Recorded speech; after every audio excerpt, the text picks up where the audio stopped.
Hi guys, Dave in Texas here, and what you're looking at is my little chicken backer. Okie dokie.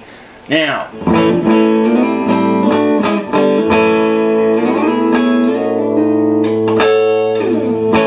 what I want you to listen to is the tone of this guitar, because I'm going to change it, and right at the moment what's in it is the original plastic nut that came with it. Okay, this is my end of year videos I'm doing to answer all those questions that were asked during the year that I didn't have a chance to get to or make a video of, right?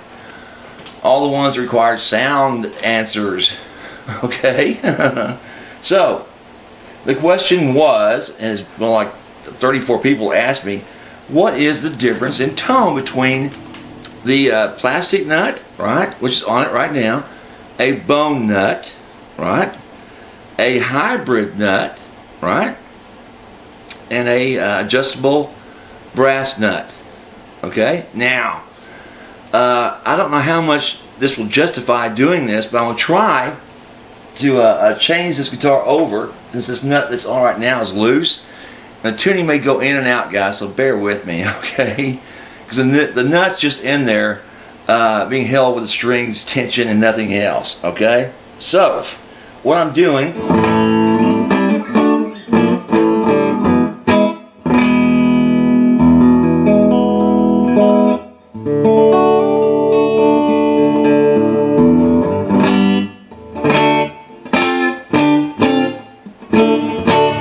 I'm just playing notes so you hear the tone of this guitar, how it sounds, right?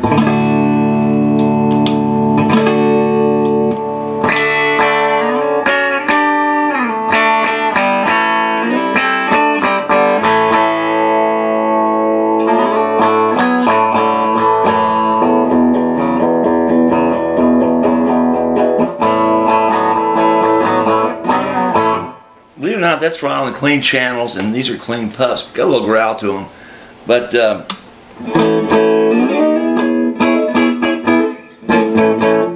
is the original nut that went in this guitar. It is a plastic nut. So let me kind of just clip this, and I'll get to it and show it to you.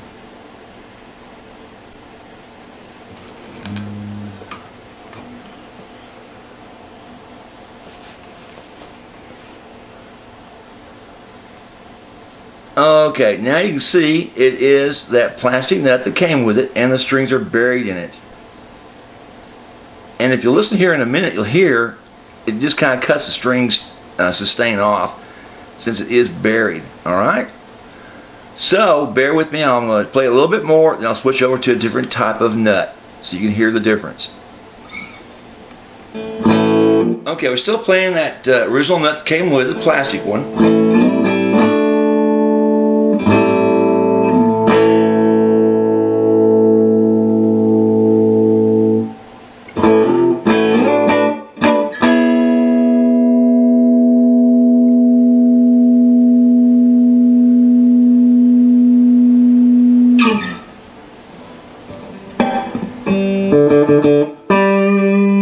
Alright, let's try this. Try to sustain down here.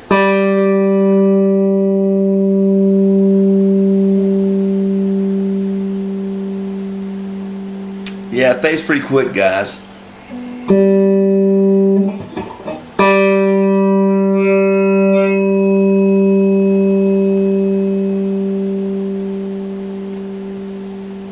Yeah, I can still hear it, but the audience couldn't hear it after that, so it fades pretty quick. Okay, now I'm going to switch over to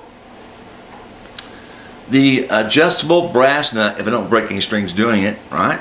So bear with me while I do that. I'll switch over to the brass nut, let you hear what it sounds like in comparison to the the plastic one that came with it, okay? So hang in there. Okay guys, now remember what I've got in front of me is this little chicken backer that I got a couple years back, and I'm switching out the nuts. I'm switching from a well, I just switched to a brass fully adjustable nut on it, right? Now the advantage of these brass nuts is that you can adjust the play of your guitar to the infinitesimal point that you want it to be, the action on it. Once you have a nut that's cut and set on your guitar, that's your action. You can adjust the bridge, right?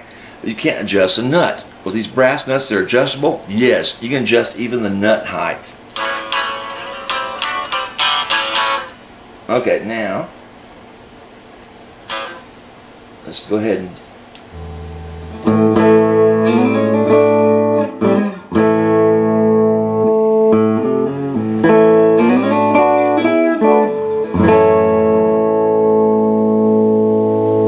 wow, there's so much a difference between these guitar sounds.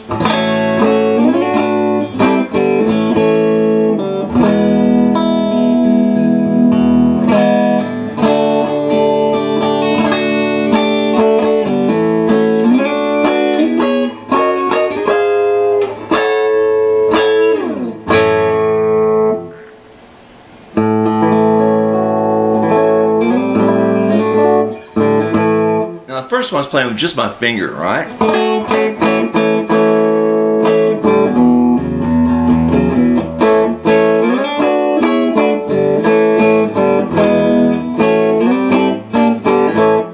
Okay, I'm going to show you this nut here in a second. Let's take a look at it, and you'll know what I'm talking about by infinitesimal adjustments you can make on it to work on your action, right? And as it is, I've got this action set up exactly like the way I like it.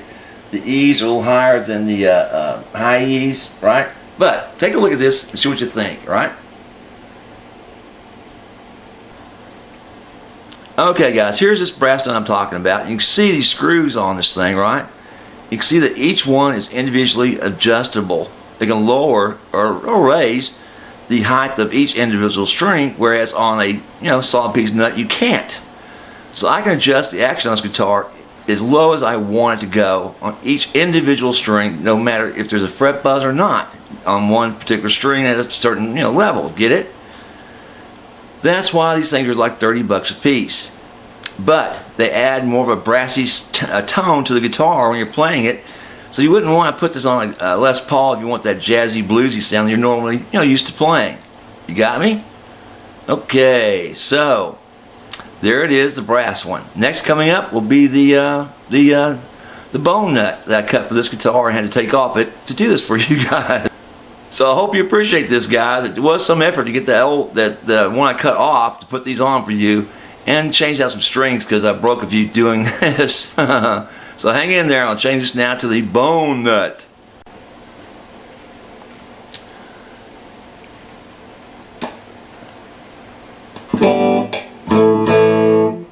Okay, guys, before I switch back and change this nut though, I want to do a few things. I want to play on some different pickups for you, let you hear that brassy tone.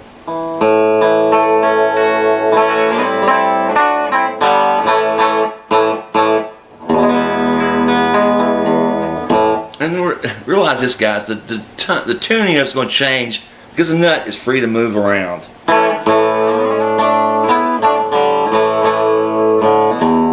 Alright, that's on treble, right?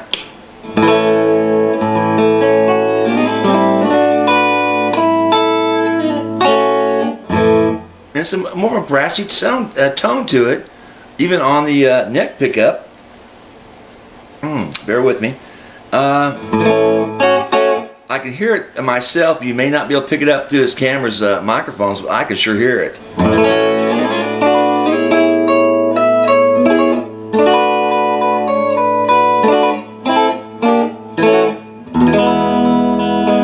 It's sharper, it's more distinct than that plastic one was.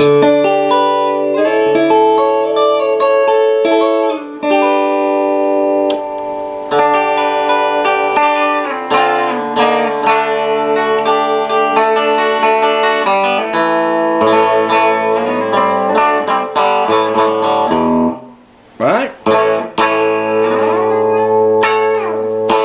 So, next change is going to be to a bone nut. Okie dokie.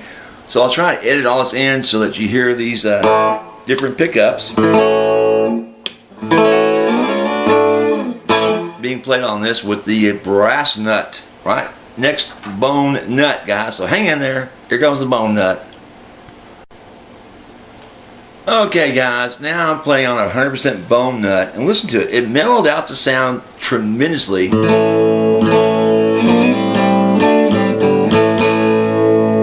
with a pick.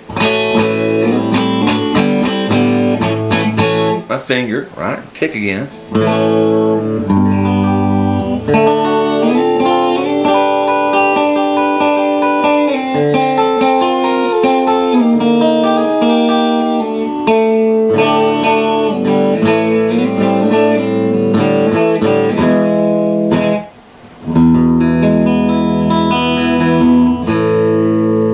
That's on both pickups, right?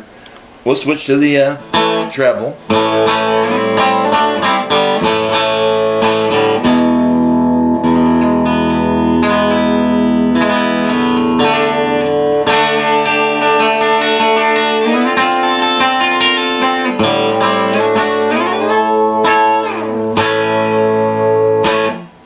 So what's happened here?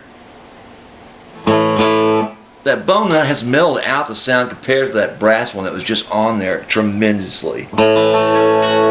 Even on treble.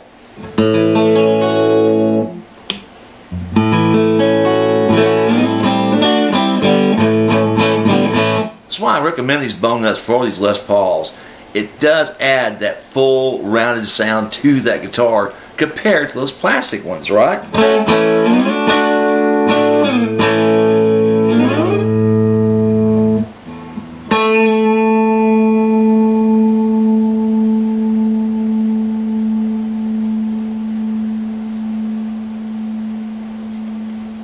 And you increase the sustain of it as well. And the reason why, let me show you, is that these strings are not buried inside this nut. Let me show you this. Now, this is a nut I took off the guitar, and then I'm using it back on it with no glue. So it's kind of moving around. So bear with me, okay? So if you'll look, and this camera will focus for me, you'll see these strings are pretty much outside that nut. But I've been playing it, and they're not going to pop off. They're going to come off unless I just jam them. Right? See how they just barely inside the nut. That's the way it should be, guys, in a 100% bone nut. So that's the tone you're going to get this bone nut. Very full tone, right, and great sustain, right?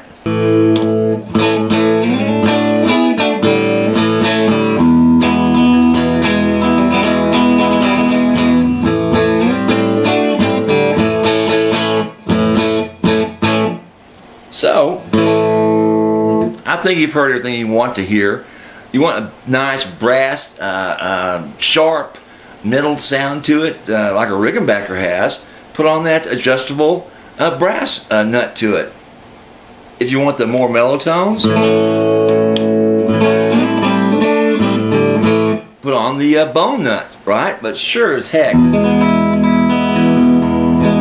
don't go with a composite, because basically you get the worst of both worlds, okay? You get bad sustain and a bad tone to it.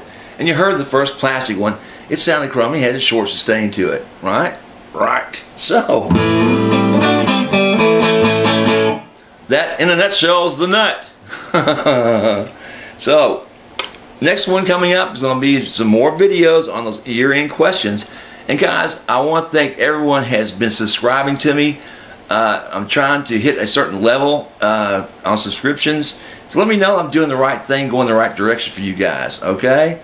And so far, the responses, I want to thank each and every one of you. Now, I've tried to write you back saying thanks for subbing to me, but for some reason, I don't know why, I hit the reply button on my Gmail to say thank you for subbing me, and it comes back as not deliverable. There's still a glitch in that system they've developed to, change up YouTube and Gmail working together, and so far it's not working. Damn them. But believe me this, I see that you're subbing me and I appreciate it tremendously. I really do.